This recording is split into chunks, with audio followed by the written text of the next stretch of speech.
Salut à toi, que te réserve le mois de novembre 2024 pour ton entreprise, pour ton entrepreneuriat? Quels sont les challenges que tu vas devoir relever ou potentiellement relever, hein? L'astrologie, la numérologie, c'est pas une science absolue, c'est pas une vérité absolue pour moi, c'est un outil qui vient nous aider. Et donc, je te propose de découvrir mon interprétation et du coup mes petits conseils et mes petits messages de motivation qui j'espère pourront t'accompagner ce mois-ci. Je me présente brièvement, je suis Yann Lopin, je suis webmaster holistique, ça veut dire que je suis webmaster déjà. Je suis graphiste, je suis coach business, je suis rédacteur de contenu et j'ai oublié quoi encore? Ah oui, et je suis marketeur éthique aussi. Voilà, alors, pour rentrer dans le vif, du sujet, eh bien, j'ai pris des notes sur une, carte mentale que tu pourras retrouver, en dessous de cette vidéo. Tu pourras la télécharger, pour avoir, toutes les notes. Donc comme ça, tu as juste besoin de te concentrer, d'écouter ce que je dis et tu pourras tout reprendre facilement en quelques clics, en cliquant sur le lien juste en dessous. Alors, je suis astronumérologue aussi, je l'ai pas précisé juste avant. Du coup, là, je suis plutôt sur l'astrologie, mais il se trouve que ce mois-ci, ça correspond plutôt, bien avec les énergies, en numérologie aussi. Je pense que ça va, convenir un petit peu à tout le monde, ce coup-ci. Alors, on y va. Donc nouvelle lune du 1er novembre, 2024, eh bien, elle est en Scorpion, et en maison 1. Alors le Scorpion, c'est une énergie qui vient vraiment, transformer, nettoyer, mettre en lumière.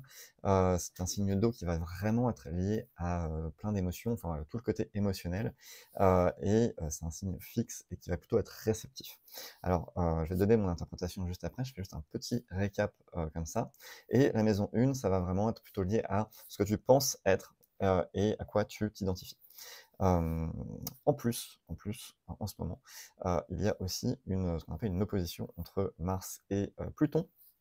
Du coup, Pluton, c'est la planète qui est reliée au Scorpion et Mars, c'est, la planète qui est reliée à la maison 1. Donc on est vraiment dans les thématiques à fond, en ce moment. Alors, l'interprétation que moi j'en fais et que je te propose de découvrir par rapport à ton business à toi, voilà, comment, le mettre au profit, de ton entreprise. Donc voilà, là justement, c'est un petit peu, une période délicate. Pourquoi? Parce que, bah, ça peut être une période délicate, hein, attention, hein, je mets pas tout le monde dans le même panier, mais voilà, si tu te retrouves dans cette situation-là, ça va sûrement t'aider. Voilà, c'est un peu les moments de doute. C'est justement peut-être la peur que, bah, ce qu'on entreprend, l'entrepreneuriat qu'on a commencé ne fonctionne pas. On voit surtout ce qui ne va pas. Alors, globalement, ça se traduit par, je fais pas assez de ventes, j'ai pas assez de clients, je n'arrive pas encore à vivre de mon activité. Donc ça peut voilà, je pense que il peut y avoir d'autres challenges, mais c'est quand même celui-là le pire, on va dire. Et on devient aussi un peu plus lucide. Le Scorpion, il nous amène de la lucidité, une vision sur ce qui se passe, en se disant, voilà, en regardant les choses aussi telles qu'elles sont. Et c'est un peu délicat parce qu'on peut s'identifier à notre entreprise. Quand on est solopreneur, notre entreprise, c'est un petit peu notre bébé, c'est notre tripes, quoi. Et donc c'est un petit peu, et on est vraiment dans l'émotionnel que j'évoquais juste avant. Voilà, on peut vraiment être dans cette trouille-là, dans cette peur-là, de pas y arriver et de se noyer dedans, hein. Voilà, bah, le Scorpion, c'est un signe d'eau, donc c'est vraiment, on peut se retrouver, un peu dans ces images-là. On est vraiment dans le dur de l'entrepreneuriat, quoi. On est vraiment l'entrepreneuriat, c'est une aventure, c'est des hauts, c'est plein de choses, plein de créativité, plein de joie, plein de victoires et c'est aussi des bas avec, du coup, voilà, voilà, ça avance pas comme on veut, on n'a pas assez de clients, on n'arrive pas à faire, les choses comme on voudrait. Enfin voilà, on se rend compte qu'il y a des difficultés et ça fait vraiment des hauts et des bas, quoi. Il y a des moments où on a plein de sous qui arrivent et d'autres moments où c'est un peu plus, la panne sèche. Donc voilà, c'est l'aventure et voilà, ce que je veux te dire aussi, c'est que c'est normal, d'être dans ces états émotionnels, avec cette aventure entrepreneuriale parce que, bah, ça fait partie du jeu, en fait, vraiment. Donc ce que tu ressens, c'est tout à fait normal. Déjà, tu n'es pas un ovni. Tous les entrepreneurs, toutes les entrepreneuses, passent par ces phases-là. Mais justement, on ne lâche rien. On ne lâche rien. On a Mars justement qui vient, nous donner, ce rebond, qui vient nous donner un coup de pouce. OK, on est en train de voir ce qui va pas, maintenant, faut rebondir. Donc, cette énergie de Mars, voilà, qui est une énergie de feu, vient nous pousser pour justement survivre, pour, vivre, pour, voilà, pour avoir le courage, c'est vraiment une énergie de courage pour venir chercher ça. Nous mettre en action, et voilà, et agir justement sur ce qui nous convient pas. Alors comment on va faire? On va justement, bah, mettre en place des actions, différentes de d'habitude. On va peut-être aller creuser des choses qu'on n'a pas encore explorées. Alors ça peut prendre différentes formes par rapport aux problématiques que tu rencontres en ce moment, mais ça peut peut-être se dire: «Ah, j'ai peut-être pas essayé de faire, une promo par exemple, j'ai pas essayé de contacter assez, mon audience ou ma liste email. Comment je pourrais, justement aller chercher des nouveaux partenaires?» Peut-être pour aller, voilà, parce qu'il y a là je prends un exemple que j'ai entendu il y a pas longtemps. Voilà, les réseaux sociaux, c'est pas la panacée, ça met du temps à réagir. Voilà, c'est pas toujours le meilleur levier, même s'il est intéressant.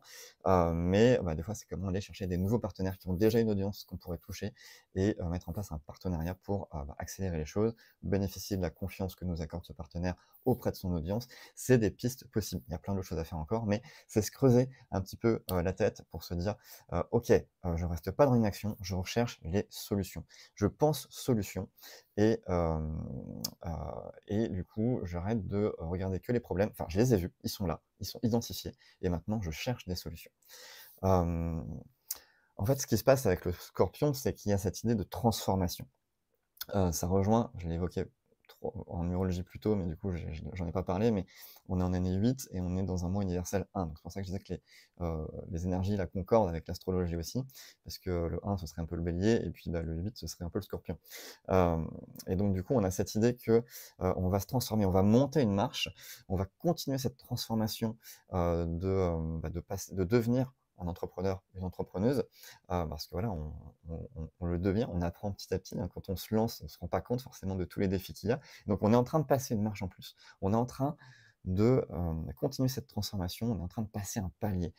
Et donc du coup, hem, cette lucidité que j'ai évoquée avant, elle va nous permettre de changer notre business, en ce qui nous convient de plus en plus. C'est OK, j'ai identifié ce qui fonctionne, j'ai identifié ce qui fonctionne pas, j'ai identifié ce qui me plaît, j'ai identifié ce qui ne me plaît pas et comment je le transforme aussi pour que, bah, il me ressemble davantage, pour que ça corresponde à la vision que j'ai et à la vie que j'ai envie de mener. Donc il y a vraiment cette idée de se transformer et de transformer notre business, notre entreprise avec nous, avec ces réflexions-là. Alors moi, j'ai envie déjà de te dire que, bah, bravo, tu es sur le chemin, donc ça, c'est extraordinaire et que tu t'es lancé là-dedans, c'est, génial, donc félicite-toi pour ça. Tu peux te donner de la douceur. De la douceur, on va en parler juste après avec la pleine lune. Hem Et tu peux aussi, faire le chemin à plusieurs. Du coup, c'est-à-dire que on est solopreneur, on peut justement s'embourber un peu dans nos pensées et donc l'intérêt, c'est de pouvoir, éventuellement échanger avec d'autres personnes. Je peux être cette personne et donc je t'invite aussi à découvrir mes prestations, comment je peux t'accompagner de manière holistique, avec le lien qui est, sous la vidéo aussi. Hem, je passe aussi à la pleine lune, puisqu'elle va arriver dans le mois de novembre évidemment. Donc elle sera le 15 novembre, et donc on va avoir une pleine lune qui va être, en Taureau et en maison 8. Alors, je vais faire la maison 8 en premier. La maison 8, c'est la maison du Scorpion, donc transformation, tout ça, on est vraiment dedans encore. Donc on le retrouve là, notre petit Scorpion. Et par contre, elle est dans le signe du Taureau. Donc c'est un signe de terre, c'est un signe, qui est aussi féminin, et qui va en fait représenter, l'endurance, le travail, qui va être aussi conservateur, qui va être entêté. Donc là, je pense que ça va vraiment nous inviter à aller, heu, à aller lâcher ce qu'il y a besoin de lâcher pour le transformer justement. Mais une fois que c'est fait, ça va être stable en fait. C'est un signe qui est très stable. C'est un signe de terre qui fixe les choses justement. C'est un signe fixe qui vient vraiment ancrer les choses. Donc cette transformation, elle va être durable en fait. On n'est pas en train de bosser pour rien. Justement, je commence à aller dans mon interprétation. C'est-à-dire que la semaine de la pleine lune, ça va peut-être être une intensification de ce qui se passe émotionnellement et dans tous ces constats que tu fais peut-être autour de ton entreprise et hem et par contre, voilà, on va pouvoir aller chercher à l'ancrer, pour que justement cette transformation, elle dure. L'idée, c'est vraiment pas faire tout ça pour rien, quoi. On va pas enfin, on passe une étape, quoi. On va pas rester à la même étape tout le temps, il y a besoin que ça avance, donc on le fait et c'est fixé quoi et c'est ancré. Parce qu'on ce qu'on recherche justement avec le Taureau aussi, c'est du plaisir. C'est un signe qui est orienté vers le plaisir et à la fin, c'est ce qu'on cherche quand même. Donc après cette transformation, voilà, on veut souffler, on va être dans le plaisir. Et il y a cette idée aussi de bâtir. Le Taureau, c'est un bâtisseur et donc voilà, donc on construit pas une maison pour la détruire une semaine après, quoi. Donc on fait quelque chose de durable, c'est vraiment ça l'idée. Et il y a aussi un aspect avec Vénus et c'est justement, une planète qui est liée la planète qui est liée, au Taureau et du coup, ça pourrait aussi, voilà, venir un petit peu adoucir, arrondir les angles quand même, autour de cette situation, voilà. Surtout après, voilà, avoir compris certaines choses, après avoir passé cette marche, cette étape, voilà et puis j'ai envie aussi de l'interpréter de la façon suivante aussi, c'est de se dire que, voilà, cette Vénus, voilà, cet aspect qu'il y a avec Vénus, c'est aussi d'être indulgent avec toi. Sois indulgent avec toi, c'est énorme ce que tu fais et donc bravo pour ça. Donc voilà, aussi, apporte-toi de la douceur dans cette transformation. Je te le répète, comme je le disais juste avant, tu es sur le chemin, donc lâche rien. C'est dans ces moments-là, en fait, qu'il faut vraiment s'accrocher, qu'il faut pas lâcher. Sinon, tout ce qui aurait été fait pour rien. Et il y a beaucoup de gens qui s'arrêtent et toi, tu peux continuer. Tu as l'opportunité de continuer et ça payera forcément aussi ce que tu fais à un moment ou un autre. Donc vraiment, reste, motivé. Pense à ce rebond avec Mars, boum, pour repartir.